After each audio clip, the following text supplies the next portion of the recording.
बहुत समय पहले की बात है। एक विशाल राज्य में राजा विक्रमादित्य का शासन था।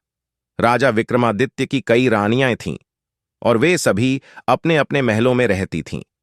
राजा विक्रमादित्य एक न्यायप्रिय और बुद्धिमान राजा थे, जो अपनी सभी रानियों के साथ समान व्यवहार करते थे।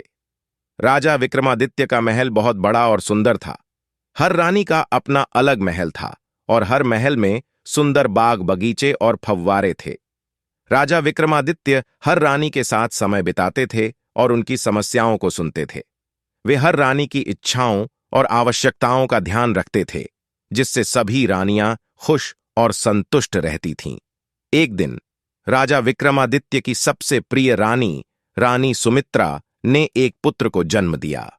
पूरे राज्य में खुशी की लहर दौड़ गई। राजा विक्रमादित्य ने इस खुशी के मौके पर पूरे राज्य में उत्सव मनाने का आदेश दिया। सभी रानियां भी इस खुशी में शामिल हुईं और रानी सुमित्रा को बधाई दी। लेकिन इस खुशी के माहौल में कुछ रानियां चिंतित हो गईं। उन्हें लगा कि अब राजा विक्रमादित्य का सारा ध्यान रानी सुमित्रा और उनके पुत्र पर ही रहेगा और वे बाकी रानियों को भूल जाएंगे। यह सोचकर कुछ रानियां उदास हो गईं।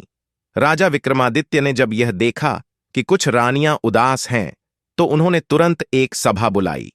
उन्होंने सभी रानियों को बुलाया और कहा, मेरी प्रिय रानियों, मैं जानता हूं कि आप सभी चिंतित हैं, लेकिन मैं आपको विश्वास दिलाता हूं कि मेरे दिल में आप सभी के लिए समान स्थान है।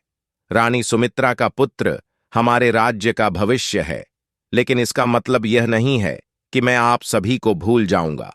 राजा विक्रमादित्य ने आगे कहा, मैं हर रानी के साथ समय बिताऊंगा और उनकी समस्याओं को सुनूंगा। मैं चाहता हूं कि आप सभी मिलकर इस राज्य को और भी मजबूत बनाएं।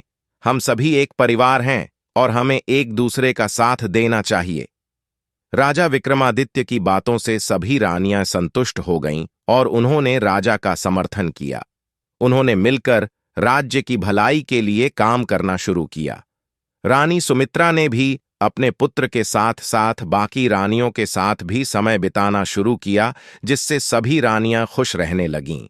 राजा विक्रमादित्य का राज्य दिन ब दिन समृद्ध होता गया। सभी रानियां मिलकर राज्य की भलाई के लिए काम करती रहीं और राजा विक्रमादित्य का नाम दूर दूर तक प्रसिद्ध हो गया।